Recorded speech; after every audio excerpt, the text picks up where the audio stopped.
Java has a rich history in the backend department for as long as I can remember, and Spring Boot is one of the best things that happened to the humankind. I don't know about that, what I do know is that I'm not paying for that bit.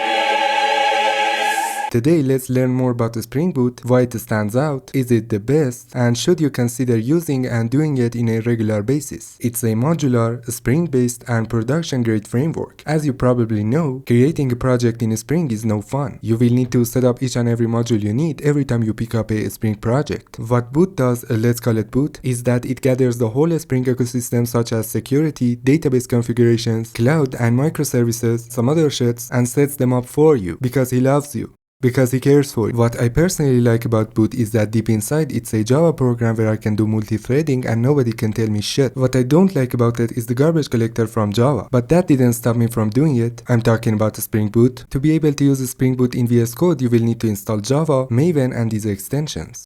Then to create a project, go to this website, choose your build tool, language, Spring Boot version, some unimportant stuff for our use, jar and Java version, then in the dependencies, select Spring Web. Here's where you manage your dependencies, here's where you put your Java code, and here's where you kiss my ass. To add a dependency, go to Maven Central, which is basically npm for a Spring Boot. Copy the tags and put it right there. I am now going to set up a REST API where we can request for some data, and in the meantime, I have a confession to make. I do not like Squid Games. All I can see is some Asian dude dressed in a PlayStation head costume with a gun in his hand, walking in bloody shoes. Fucking you, bloody! Fuck you, bloody! I just can't see what the fucking point is. I haven't seen it, so I don't know what I'm talking about. Anyways, here's the endpoint. Click on Run Java to run your program. Use async annotation for multi-threading as I'm doing here. And to be able to use it, enable async in the application class. Then we can use it in the endpoint and see what happens. Tell me if you like an extended video on this topic.